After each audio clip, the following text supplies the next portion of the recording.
Okay, so as stated in my last video, what happened was my brother and his wife came down, and the main event was record shopping. You know, that's what we mostly did, that's what he came down for.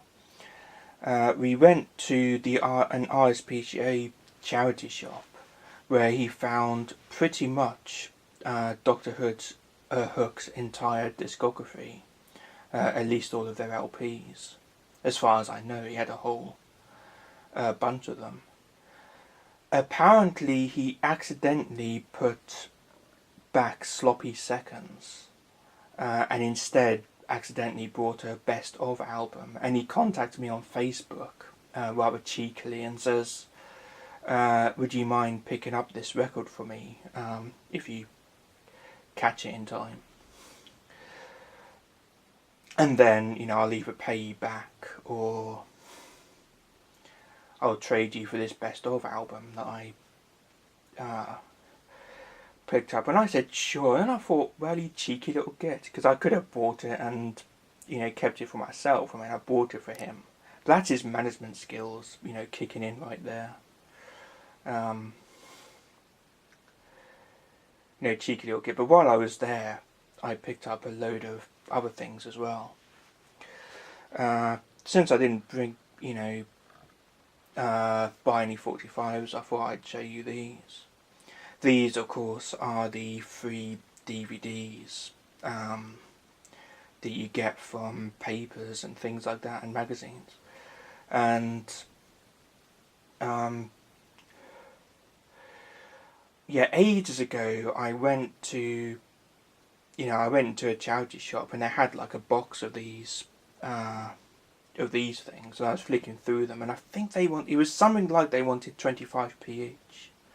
But when I took two of them up to pay for them, they only charged me 5p each. And when I, you know, asked them why, they said basically other customers had been, you know, a lot of the other customers had been complaining, you know, I think rather snobbily, you know, that the DVDs were free in the first place and they shouldn't be charged sort of to buy them second hand. Like they should be given away free.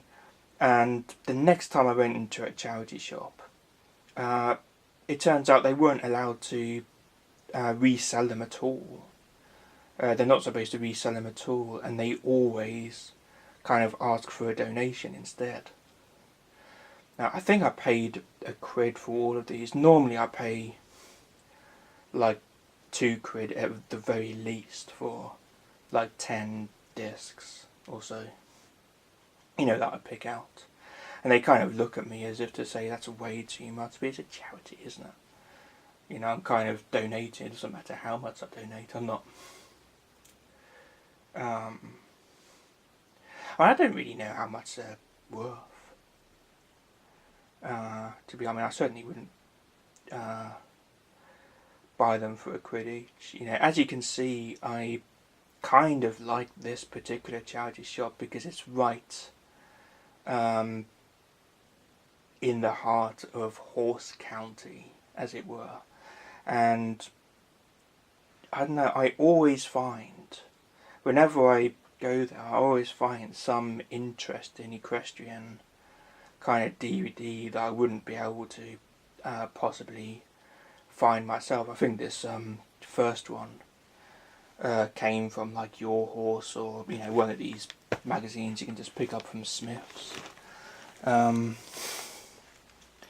But I think some of them you actually have to own a horse, you know, or go to some, you know, exclusive event, or get some kind of catalogue, you know, tack shop catalogue thing to get the DVDs, and, you know, some of them are quite interesting. This one, I was actually kind of looking forward to it. You know, it says enjoy riding.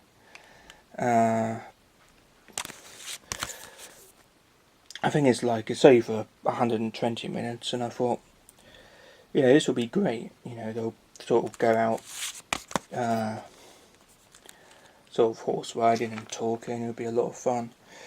No, it's actually subtitled Perfection Your Seat. I actually already have this. and all it is horses, you know, about maybe 5 horses walking around in circles in this little paddock, while this woman kind of yells at them. You know, and it is all about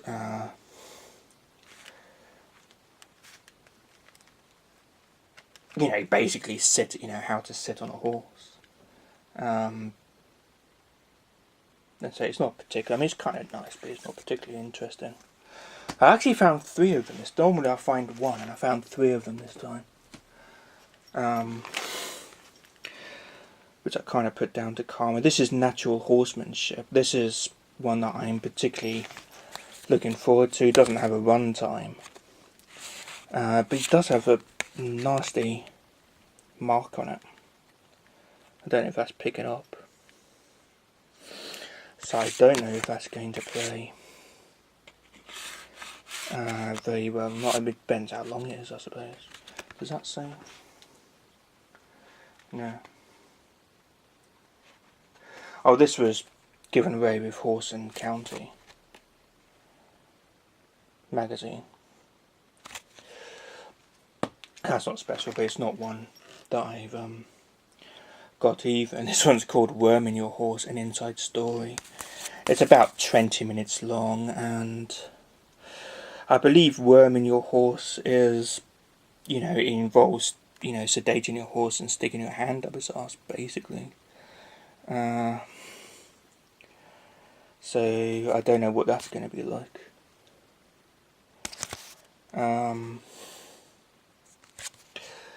But anyway, Tubular Bells, the entire studio album. I think it only has 2 tracks, part 1 and part 2. I don't know if the official CD is like that, but I thought that was fairly old. I don't know what this is. I kind of, you know, I was ready to pay for, you know, my lot, and I don't know, these were kind of on top, and they kind of, I don't know, it somehow appealed to my imagination sort of at the last minute. It's very much an impulse, but I have no idea what it is. Some kind of independent film. And I think that and the artwork and the Indochine, the sort of foreign sounding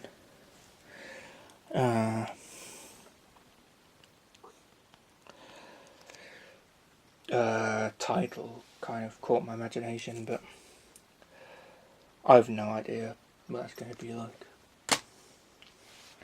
This seems to be an official album. I don't know if it's a promo or what, but he kind of charged me, I don't know if it was 50p or a quid for the bottom CD, because it's in a proper case. It's a CD single, but it's in a proper case. This one, of course, is in a cardboard thing, but it looks to be like, I don't think it's in you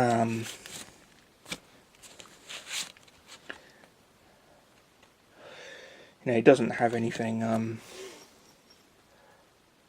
written on it. It says 2009 Roman Records Inc. Presented free with classic rock, issue 142, not for resale. Okay, I was wrong. It is in fact a free promo. Fair enough. But it kind of looks official. It's in this lovely gatefold thing. It looks like a full album. It's got 10 tracks. No idea who this is. Joe Perry, but again, I thought he kind of... And this is another one I think that was on top. Michael Caine. You know, it just looks foreign and old and interesting. I think it's just a Michael Caine war movie though, which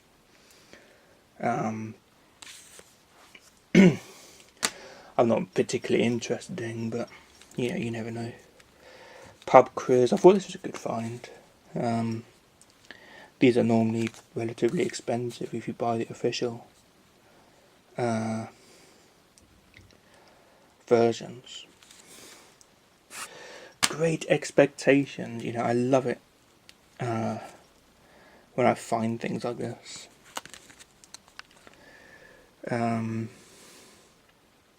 It's not something I've ever seen. This is the old black and white version film. I'm kind of looking for it. I've got Brief Encounters as well. I bought that from the internet.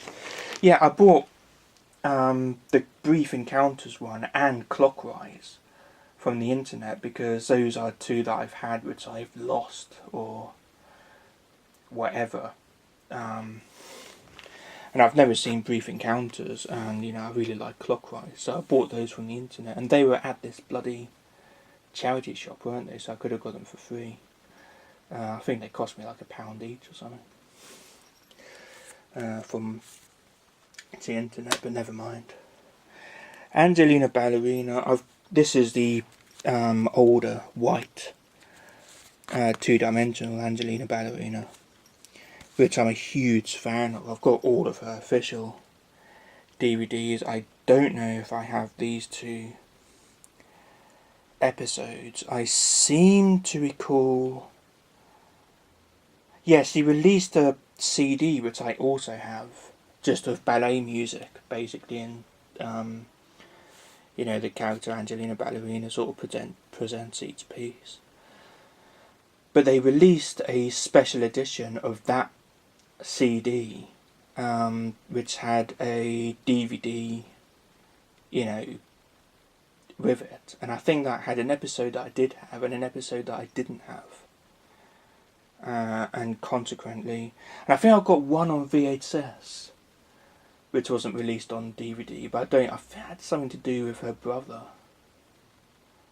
or something like that, her little brother, I don't remember, but I've no idea. I think these are on the official DVD. I've got all of the official DVDs, basically, which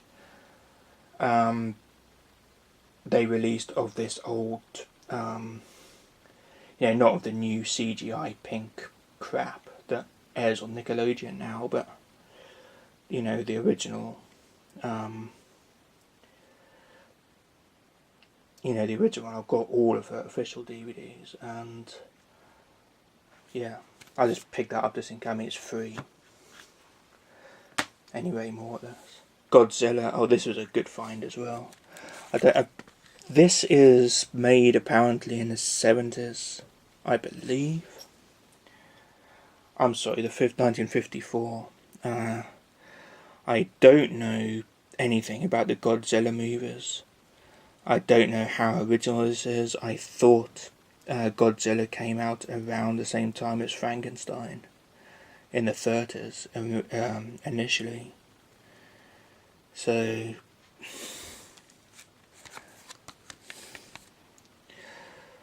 I'm not sure. I'm going to have to do some research on that, I think, before I even watch. If it is the original, I'll be very happy. And of course, oops, Daisy. This is the one I was charged for, the Blink 182. I Miss You. I saw this on a picture disc for 25 quid in, you know, the record shop that I got this Jimmy Smith record from that I'll show you in a minute. And of course, this was, I thought it was going to be free.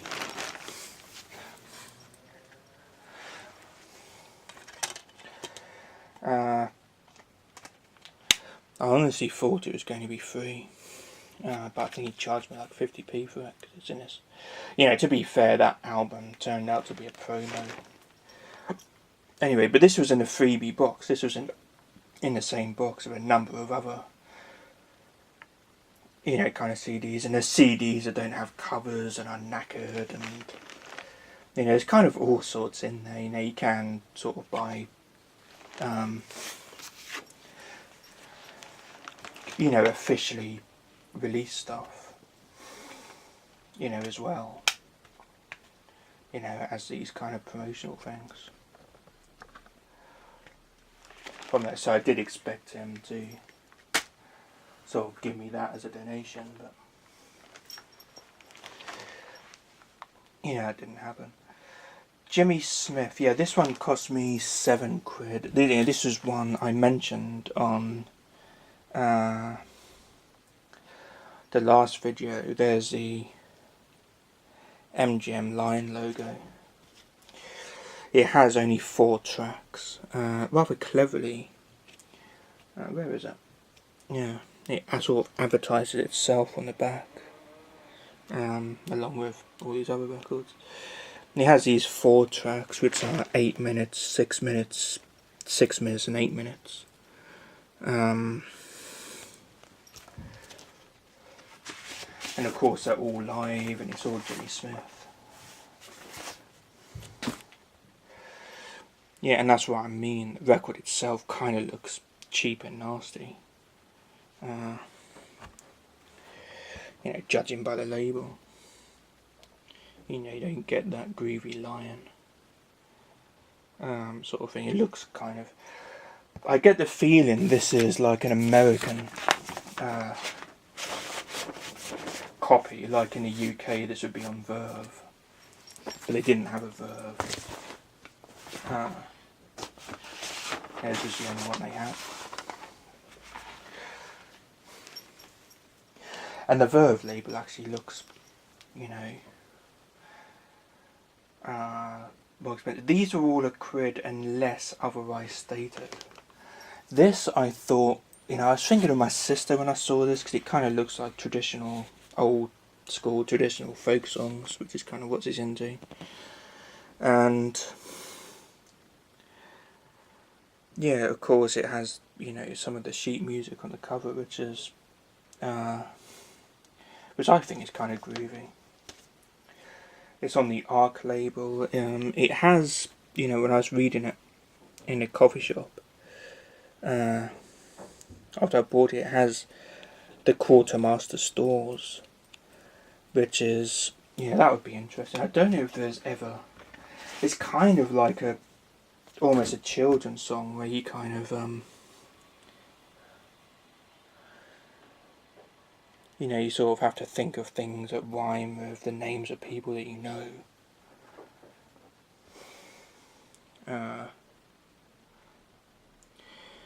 You know, and it sort of becomes like a limerick type, you know, thing. It's almost like, I mean, yeah, these, you know, the idea of, you know, is that these are like drinking game.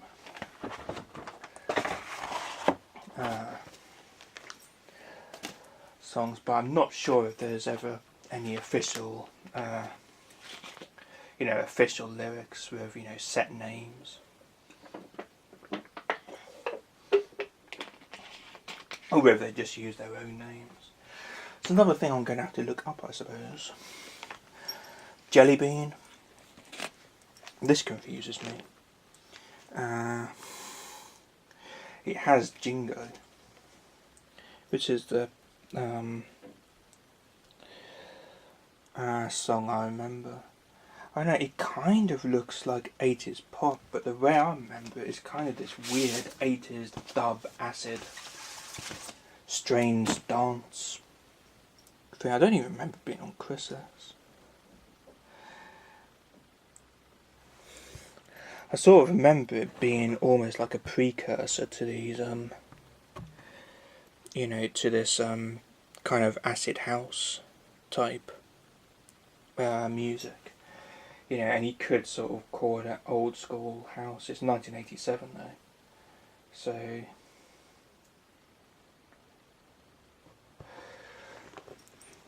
I'll be very interested in listening to that, and especially the jingo. Got a record called Piano Negro, which kind of has the exact same sample. You know, it uses a jingo rock kind of thing. You know, and that's what I kind of think of when, you know, I think of Jingo, but I know that Jingo was kind of a very similar type of song in and of itself, you know, very mellow. You know, like the classic 80s house, but much more mellow. But not quite acid either. You know, it's kind of a mixture of normal house music and trance or ambient music. Very hard to, I'm sure there's a proper official name for it. Pineapple Pole Ballet. I do like this music. I believe some of it was used for the Tom and Jerry cartoon, the flying cat, when he's flying through the window. I have another copy, a much more modern copy, and that has a lot of small tracks. This one has one big track. I think it has... Oh yeah, you got 2 tracks on that side, and this is one big track. It says 3 acts. I don't know if I've got the whole ballet. It doesn't say the Pineapple Pulp Suite, does it?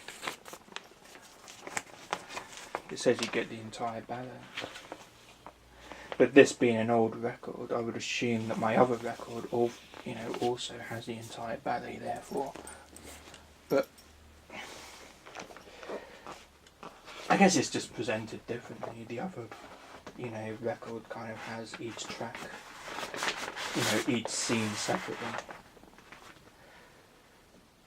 Whereas this, it says scene 1, scene 2, and scene 3. Yeah, you see. All of these different kind of pieces that are, kind of mixed into the, all of those would be separate tracks on my more modern copy. That should be, a lot more interesting. What's this? Oh, this is War of the Worlds. Yeah. I already have this. I found this in London for about £1. In Stroud, when I was in Stroud a long time ago, there was a record shop that sold this for about 25 quid. They wanted 25 quid, and that's the first time I ever saw it, when I was at college. And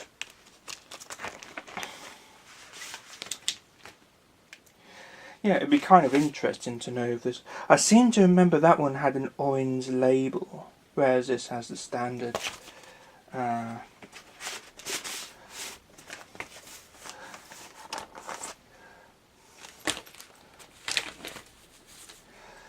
Go on, Bennett, the standard, CBS label like that.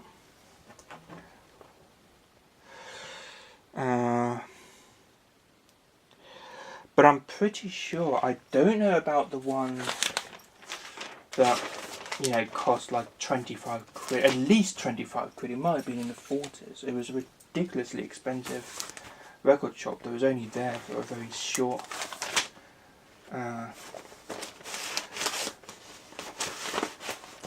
while. I'm pretty sure all of the records were overpriced even for the time. And of course that's record 2. But certainly, I'm pretty sure the one that I bought for £1 didn't come with a booklet, and this one does. And that's mostly why I picked it up. I mean, I don't know where my copy is. It's somewhere, but I mostly picked this up because of the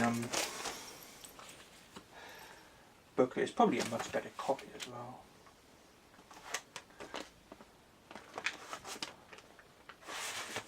So it'd be interesting to... I'm pretty sure you're aware of this picture.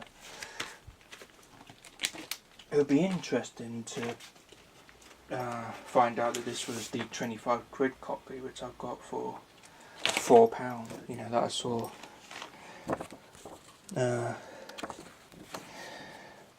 years ago, because we are pretty close.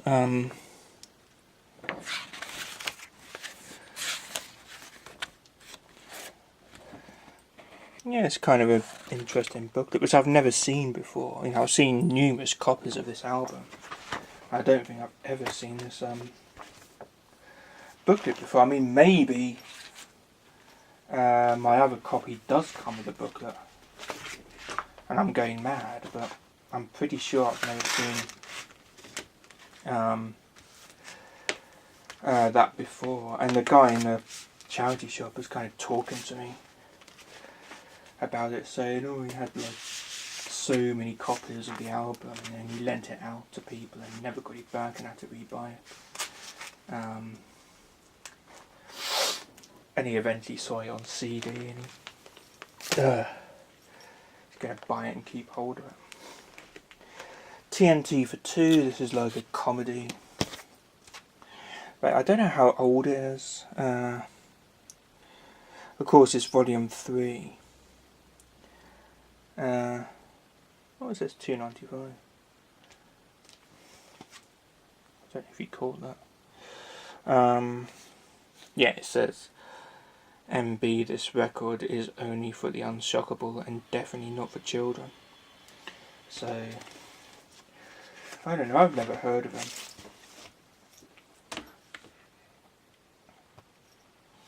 It's on the Big Ben label.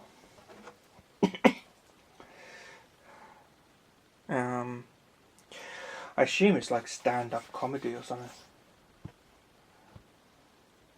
It's not the greatest of Nick either.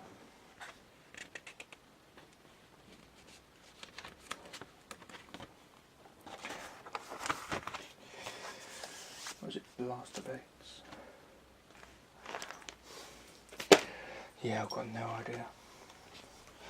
Is this Sloppy Seconds? I believe it is.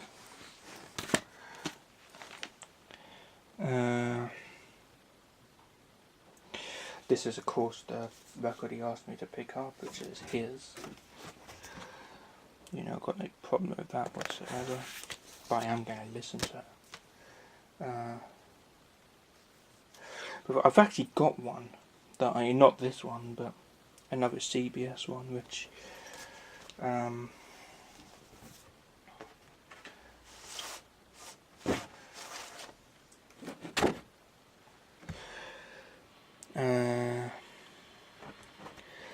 I got through the internet, and he doesn't have the Signs label. He has a label like the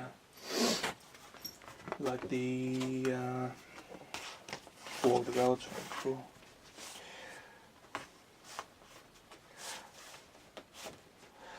I don't know what's on that one. I can't even remember what it's called. But yeah, I'm definitely going to listen to that anyway to see what it's like. Doesn't look like it's in great condition. It looks like it would have been a lot less hassle for him to get a much better copy for like a $5 from Discog or something. But there you go. Dr. Hook's Rising.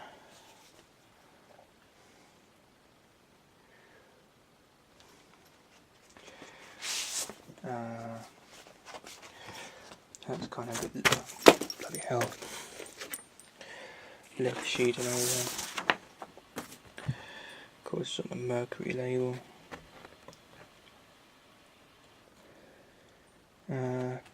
I've never been too impressed with artists who kind of switch to the Mercury. I had a couple of.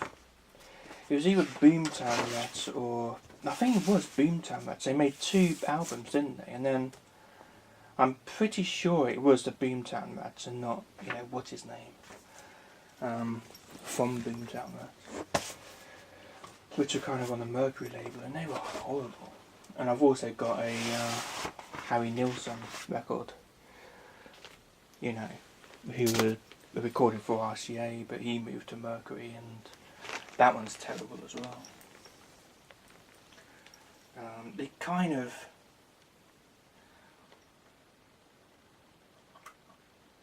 they kind of go substantially easy listening and sound a little bit cheap.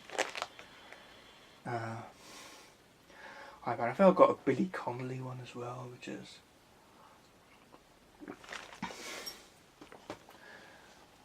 either more of the same or it's just another one of these compilations of his old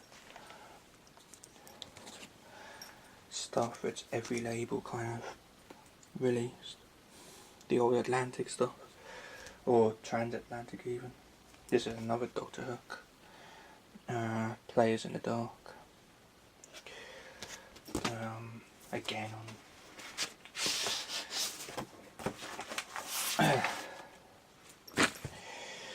Again on Mercury.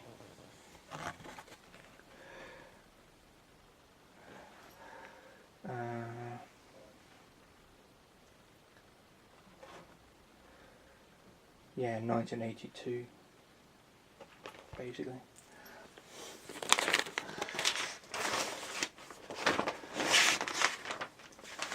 They're kind of, and particularly this blue kind of 1980s Mercury label kind of usually means death. So I'm not holding up much hope for them, but I was surprised at how much Doctor Hook was left. None of the CBS stuff was there apart from the Sloppy Seconds. But there's a load of Mercury and Capital stuff. So I thought, well, if I'm going to get their entire discography as well, I may as well. You know, this is Sometimes You Win.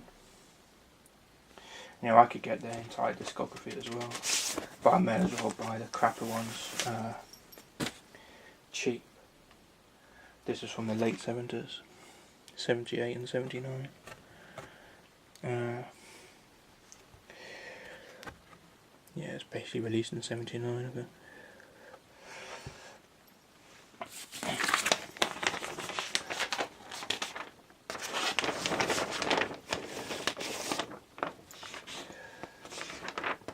I don't know what their Capital stuff is like on the whole. I know I've got, you know, their famous album, and I wasn't too impressed. The one with, you know, when a man calls another woman, or whatever it's called. I didn't particularly like that one. Making Love and Music.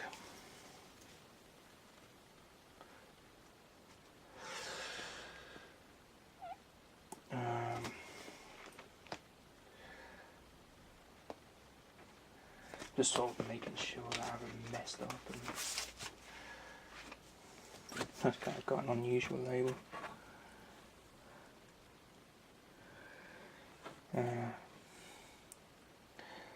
That's possibly foreign.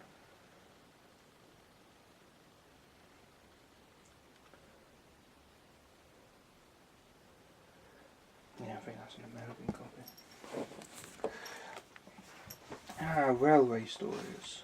This cost me a £5. These next two cost me a £5. I've actually got the single from this, like a 7-inch single. I'm pretty sure from this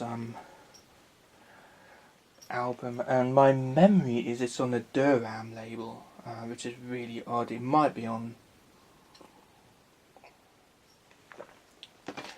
just on Decca, you know, as is, you know, such as this one is. The 45 RPM one obviously just has one story per side. This has 8 stories in total. James in the Top Hat, James in the Bootlace, Troublesome Trucks, James the Express, Thomas in the Guard, Thomas Goes Fishing, Thomas, Terence and Snow, Thomas and Bertie.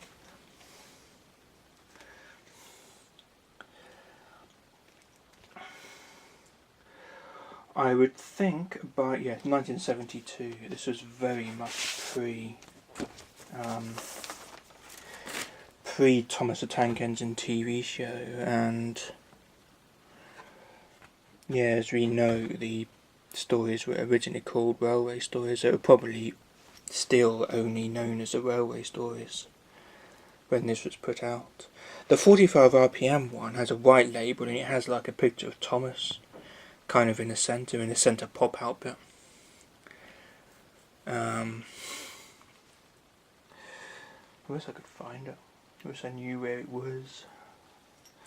But of course it's narrated by Johnny Morris, which is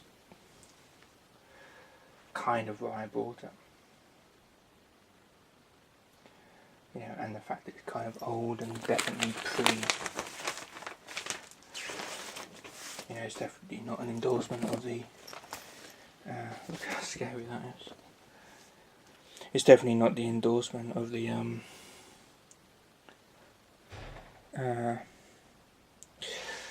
TV show. You know, it really is. Railway Stories Volume 2. So there's another volume I've got to look out for, but that was a £5, obviously, that's some kind of rarity. Johnny Morris looked like, apparently.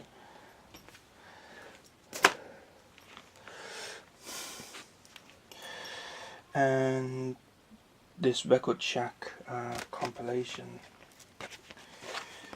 double LP. Kind of always been curious. When I was a kid, you know, I used to sort of collect. I collected all kinds of records, but I was kind of encouraged to collect interesting ones, you know, such as picture discs, shape discs, and coloured vinyl and that sort of thing.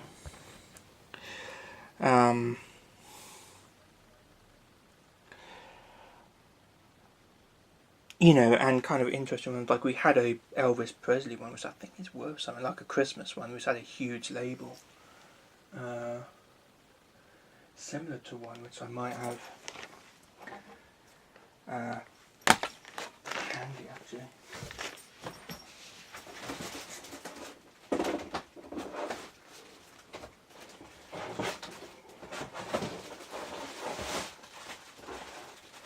Yeah. Similar to this one, where, you know, this bit is the record, this is just the label. So it's kind of different to a picture disc. But this Elvis Presley one is on black vinyl, it's 12 inch. But of course it has a huge label like this, so...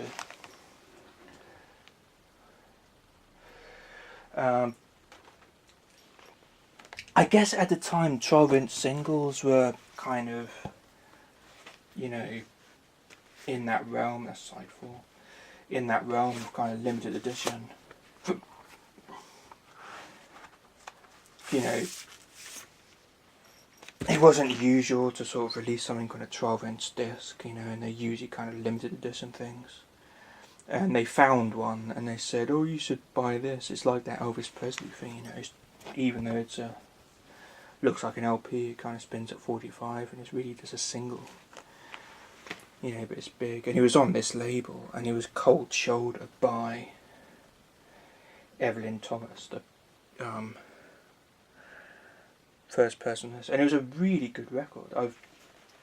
I think I lost the record, but I bought another copy eventually. It's actually really, really cool. And, you know, I see records on the same label and I'm always kind of, you know, wondering if I should sort of buy them. Because I've never heard anything else that was on this kind of label. And yeah, so this LP is kind of ideal. It's like a sampler.